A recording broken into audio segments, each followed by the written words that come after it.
Hello YouTube!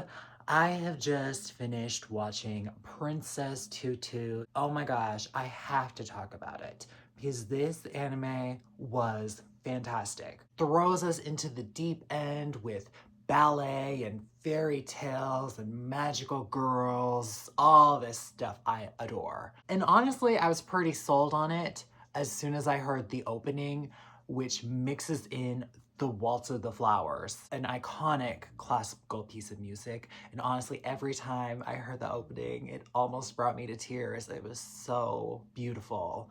This anime was really a love letter to fairy tales and ballet. Our main character, Princess Tutu, Ahiru Duck, starts out as a duck. Like, what? How wacky is that? But she gets this pendant and is able to become Princess Tutu and also live her life as a girl. Every time she gets wet, she transforms into the girl. She goes to this ballet school, and that's where everything kind of takes place. Everything takes place in this city that's got walls all around it. It makes me think of Attack on Titan. I know they both share like the same inspiration or whatever, but in the back of my mind, I'm just like, oh no, are these Titans gonna come in and terrorize this peaceful fairy tale town? I think Princess Tutu is one of the best protagonists I've seen ever.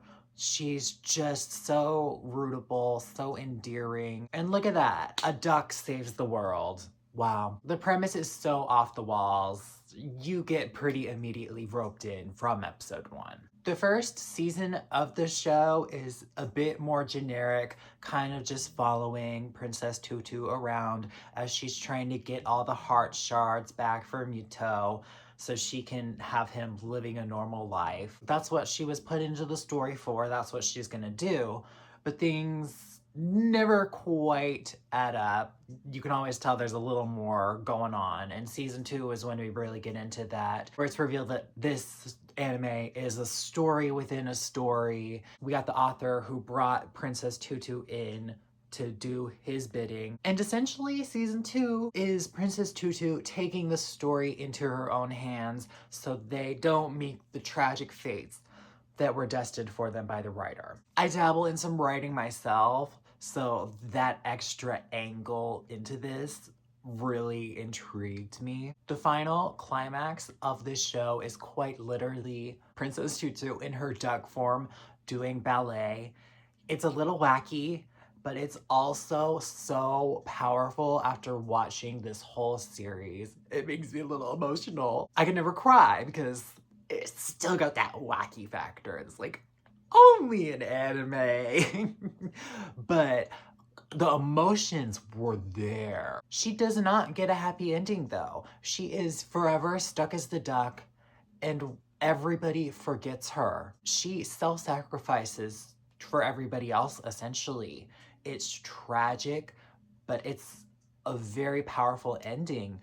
This took so much homage from different fairy tales, and to not just give the classic happy ending where she's somehow able to still become a human, that was very powerful. While Princess Tutu may have been dragged in as a random protagonist, our antagonist of this series was Drosselmeyer, a dead author, and still trying to finish his tragic story, because he wants everything to end in tragedy. He's our narrator for the first season, and you're just kind of like, this is kind of a wacky narrator for this show.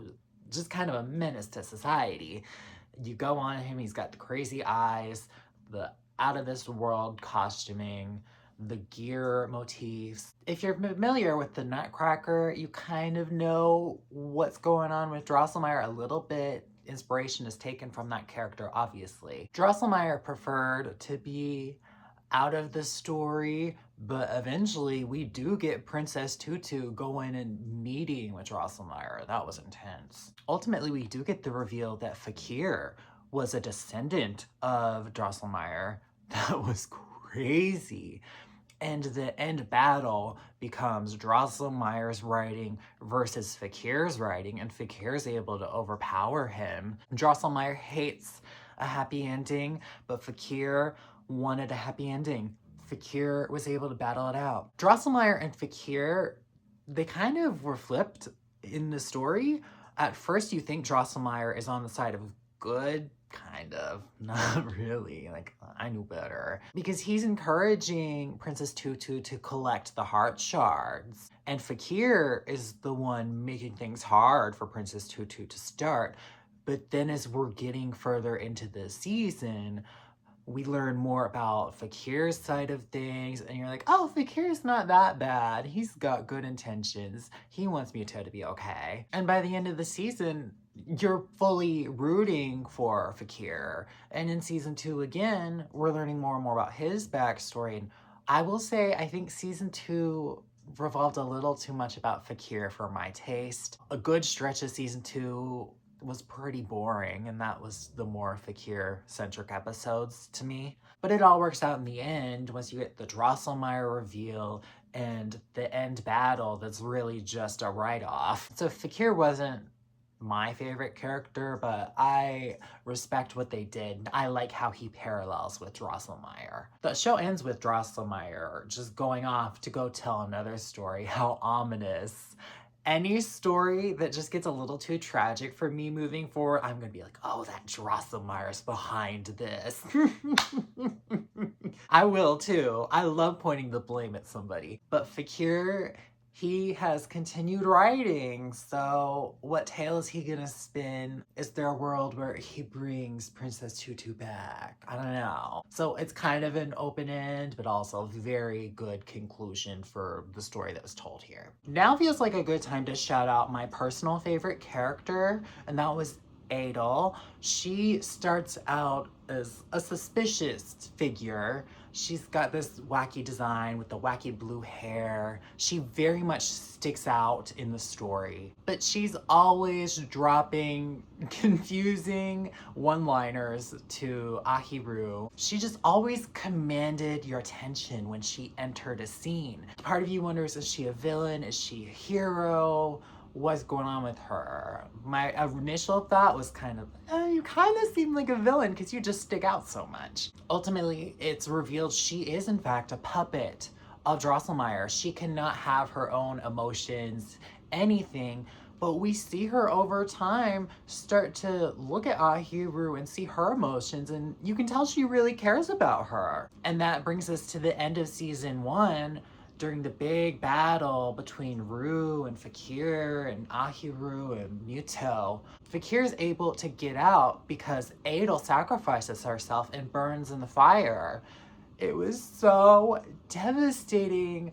Like, she proved that she does care. She can have those emotions in that moment by sacrificing herself for what she deemed to be good, doing what Drosselmeyer did not want her to do. Drosselmeyer just wanted her there to serve his own purposes. What a heroic sacrifice for Adel. That really left the sting at the end of that season.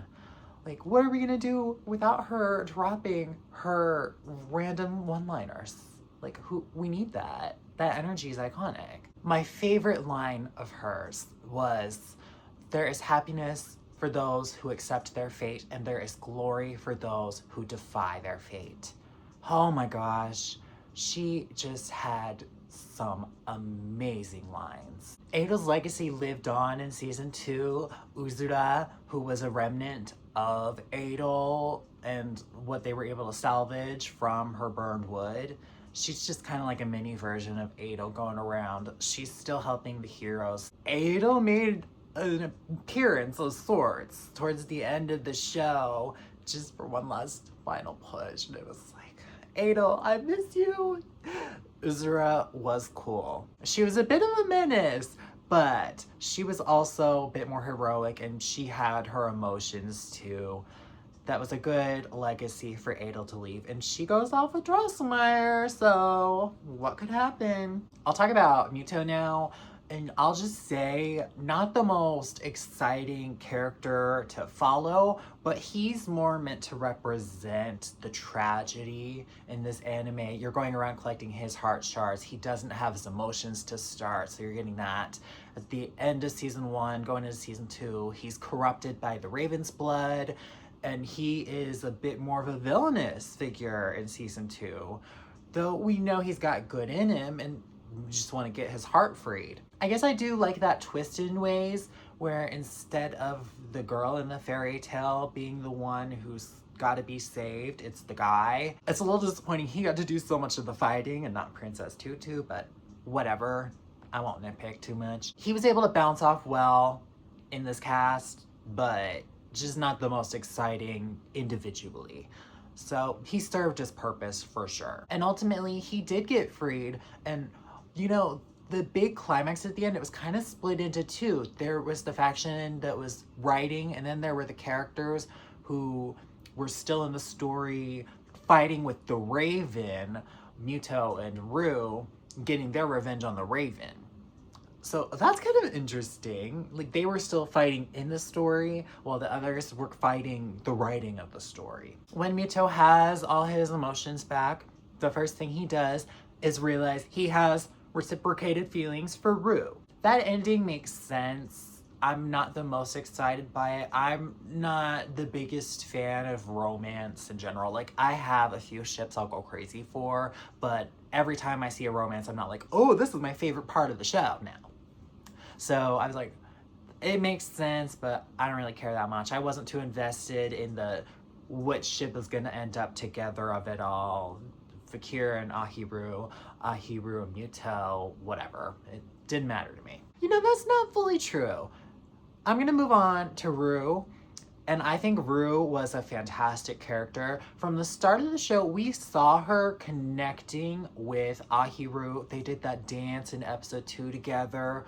That was a powerful moment for the show. We saw her kind of having feelings for Muto, but they felt like they were being pushed by the story a little bit. So I was like, I don't know.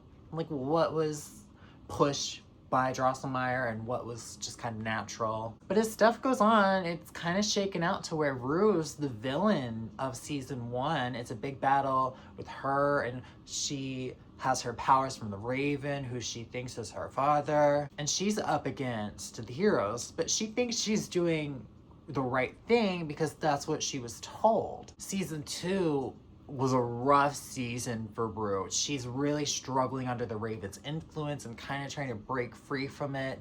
The Raven is really putting her down. She suffers more than any of the other characters in the show. Like, she was doing bad stuff, yeah, but you see why it just wasn't her. It was the story making that for her. Ultimately, it is Muto who's able to break her free from the Raven's captivity, and then they fight together and then they end up together. So that was a little bit more of your generic kind of fairy tale ending, which could have been tweaked a little bit. I wish Rue kind of broke herself out of it a bit more. She did. She was fighting as much as she could. Like, she needed a little help, yeah. But it would have been cool if she was able to, like, burst out of her own ability and we didn't have, like, oh, here comes the prince to save the girl, whatever. It's not much of a sticking point for me. But what I really want to say on Rue, I said all that stuff about not really caring about the romance of it all, but I couldn't help, just with how my mind works, is reading the show more as a love story between Rue and Ahiru, and how in episode 2, Rue chose Ahiru to do the dance with her. Rue always admired Ahiru. You could tell she really wanted to be her friend. Then the season ends with them fighting together. At the end of it all, when everything is kind of resolved, Rue says that she loves Ahiru, and they have a very sweet emotional moment, hugging and everything. Reading that all in the queer lens and thinking to myself, Rue really loved Ahiru. That is the ending that I think would have served the show the best in my head. Like, not ending up together, but some sort of acknowledgement of it. It really felt like she was choosing Muto kind of because that's what the story wanted her to do. And yeah, Muto chose her of his own fruition, but she was just so obsessed with Muto the whole time. I think it would have been really interesting for her to realize at the end there, the one I really loved of my own free will, who the story tried to keep me against, was Ahiru. That would have been an amazing ending for this show. And I got a lot more intrigue out of the show viewing it that way, personally. Because the dynamic between those two girls it was very powerful from the start. But overall, I thought this show was one of a kind. There will never be anything quite like Princess Tutu. Not in the magical girl drama, not in the fairy tale genre, not in any of the genres. I mean, even ballet. There was so much love and care put into this show. You could tell a lot of effort was put into getting the ballet just right. The classical music throughout the anime, not just in the opening, really brought it up a notch, both with the fairy tale lens and the ballet lens, because a lot of those are iconic ballet songs. Just totally nailed the atmosphere of all that. And then the writing of it all. This was a great commentary on writing, the fourth wall breaking, the fight for these characters to get the ending they desire. It truly is a masterpiece, and it might not be my favorite thing I've ever watched, but I can't help but admire what this show managed to pull off. So that's all for now. I'm off to watch some other stuff. What should I watch? I don't know. Let me know. So stay tuned. Till next time. Bye.